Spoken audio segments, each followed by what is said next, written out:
Hi viewers, if you are watching my channel Sudha Biology for the first time, please subscribe and press the bell icon. If you like my videos, please share it and so that it will be useful for many students at present. And today's session, I would like to discuss about hindbrain, which is also said as rhombencephalon. So in the previous class, we have been discussed about forebrain and midbrain, and continuation of that is hindbrain.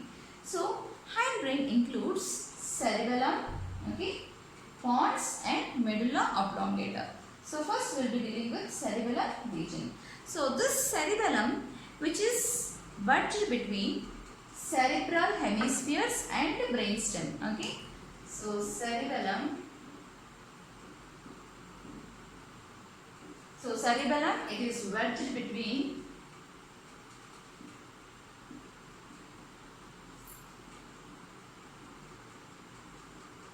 cerebral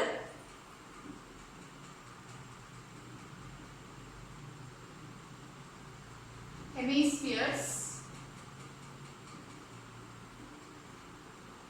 and brainstem. It is wedged between cerebral hemispheres and brainstem. So what does the brainstem includes? So in the previous class we have been discussed the brainstem includes midbrain, pons as well as medulla oblongata. So which are present in the included in the brainstem. So now this cerebellum, which is considered as little man of the brain, as well as it is considered as second largest part. So first largest part is cerebrum, okay, which contains two cerebral hemispheres. So cerebellum is considered as second largest part, and it also contains two cerebellar hemispheres. So two cerebellar hemispheres. Each cerebellar hemisphere. So along with the cerebellar hemispheres, it constitutes two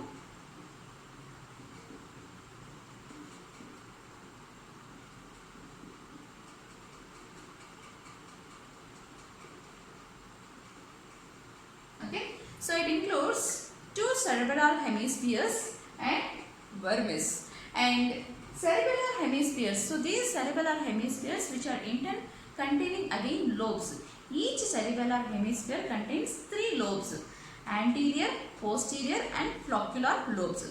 So this contains three lobes, that is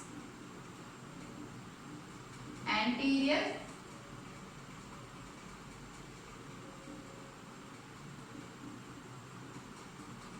so anterior, posterior and floccular lobes. So three lobes are present in each hemisphere. On its dorsal surface, okay, so dorsal part of cerebellar hemispheres, which has a grey matter, and inner side it has white matter.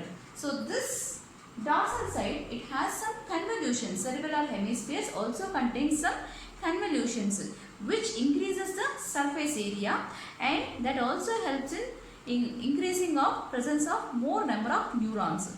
So this cerebellar hemispheres which has more convolutions, and this has more surface area for the presence of neurons. So after the cerebral hemisphere, and this also contains more number of neurons.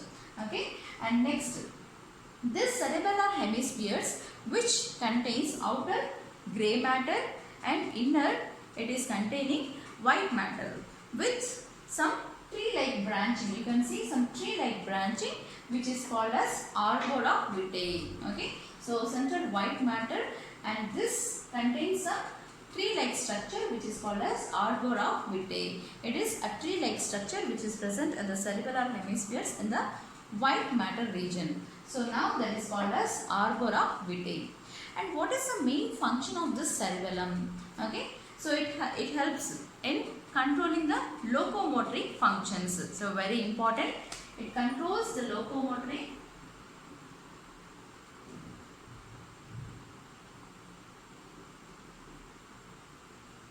functions, and it is also considered as gyroscope of our body because it maintains equilibrium. It maintains the equilibrium in our body, and it maintains mainly the body posture as well as it maintains equilibrium. So it is considered as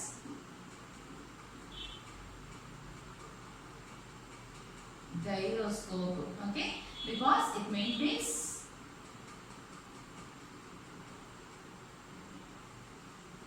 equilibrium condition in our body. And if there is damage in the cerebellum region, it leads to a special type of condition which we call it as ataxia. So if there is damage in the cerebellum region, it leads to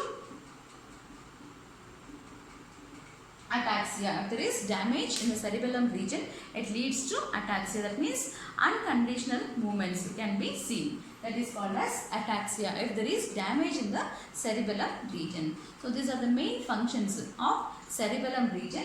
So that is, it controls the locomotory functions, and it's also considered as gyroscope of the body because it maintains equilibrium position. Okay, so it maintains the equilibrium in our body. So that is why it is considered as gyroscope.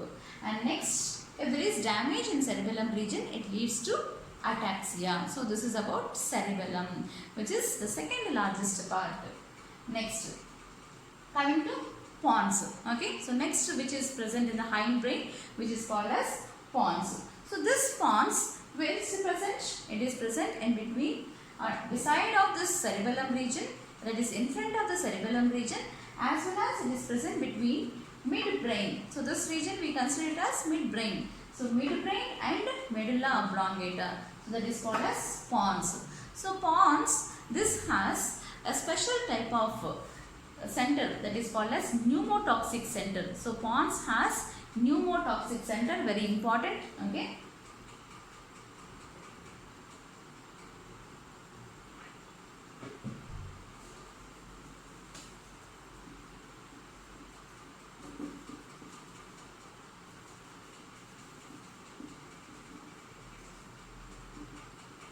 Okay. So pons has a pneumotoxic center which controls the respiratory muscles. So this has pneumotoxic center which controls the respiratory muscles. So it controls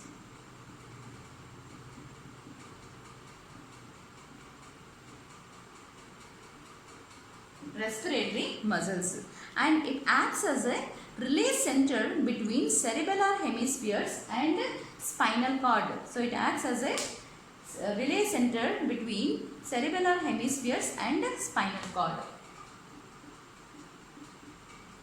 Relay center between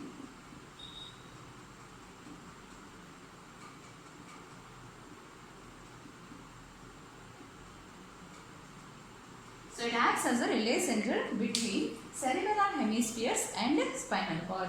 So it has pons. Pons has pneumotoxic center which controls the respiratory muscles. So in order to take in as well as the amount of air which has to be taken in. So it controls the respiratory muscles.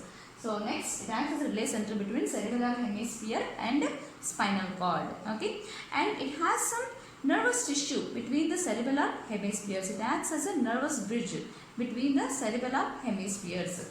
So all these are the functions of this pons. And next, coming to medulla oblongata, another part of this in the hindbrain region, it is called as medulla oblongata. So this medulla oblongata, which has on its inner side, it has a special type of vascular lining which we say it as posterior choroid plexus can be seen on its inner side. Okay, so medulla oblongata, it has, so this is medulla oblongata. It works along with pons for respiratory function sometimes, and it has on the inner side, it has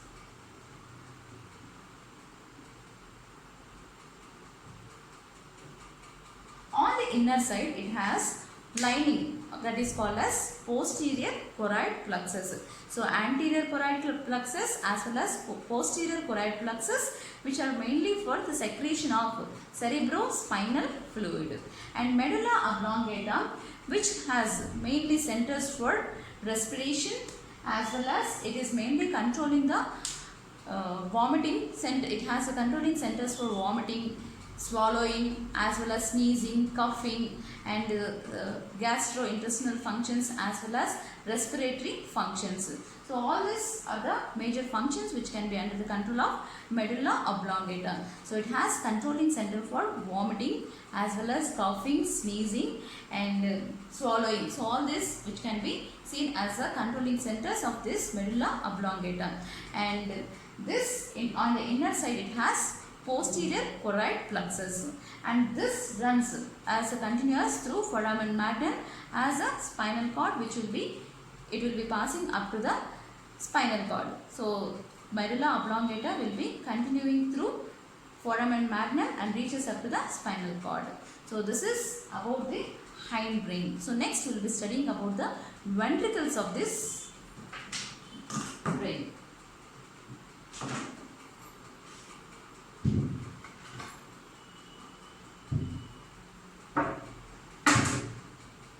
So coming to ventricles of the brain. So how many ventricles are present totally? That is nothing but it is like canal-like system which is present.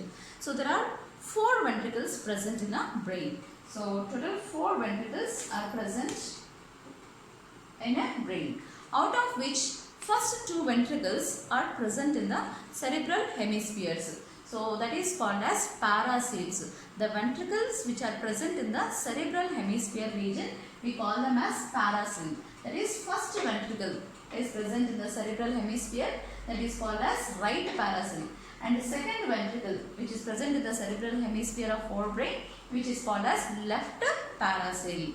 And first and second, okay, so first and second ventricle, and next it is third ventricle. So third ventricle is present in the diencephalon region. So third ventricle, so here it is present in the diencephalon region, which we call it as diastole.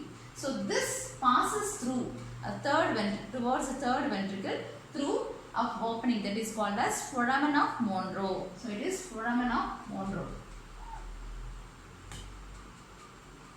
So through foramen of Monro, so the first 2 ventricles are connected to the third ventricle, that is diastole, which is present in the diencephalon. So next coming to midbrain. So there is no ventricle which is present in the midbrain, okay, and through the midbrain there is a canal which is passing. So we discussed earlier, that is called as iter or aqueduct of Sylvius or cerebral aqueduct. And there is fourth ventricle in the hindbrain, that is in the medulla oblongata and pons region, there is fourth ventricle. So especially in the medulla oblongata, the ventricle which is present, which we call it as metacell, or it is even said as myelocell.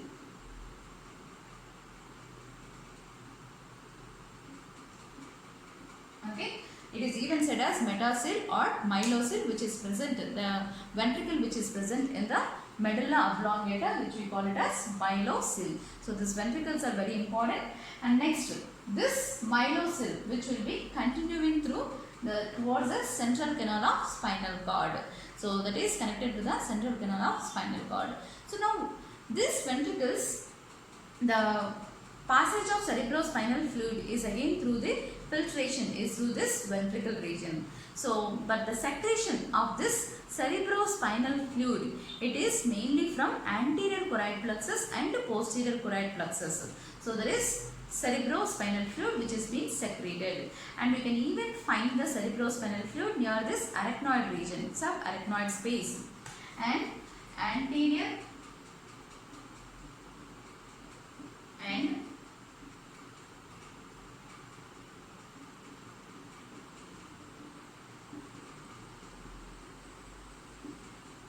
posterior choroid plexus, which helps in the secretion of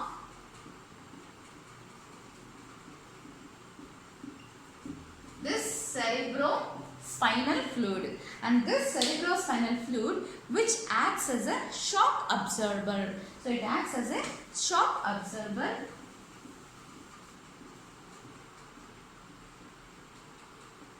okay. So secretion is from anterior and posterior choroid plexus, and it is mainly functioning as shock absorber, and it is used for the removal of toxins. When the cerebrospinal is filtered through these ventricles, and there is filtration of toxins as well as metabolites which are present. So that is by the cerebrospinal fluid, which when it is passing through the ventricles, this will be filtered. So like by the removal of toxins, as well as it filters the even metabolites, and it is used as shock absorber of the brain. So this is about the ventricles. There are 4 ventricles. First 2 ventricles in the cerebral hemisphere. Third ventricle is present in the diencephalon, connected through foramen of Monro. And next 4th ventricle is myelocele, which is present in the medulla oblongata, or it is even said as metacele, and it continues to the central canal of spinal cord. So this is about the ventricles of brain. So thank you for this session.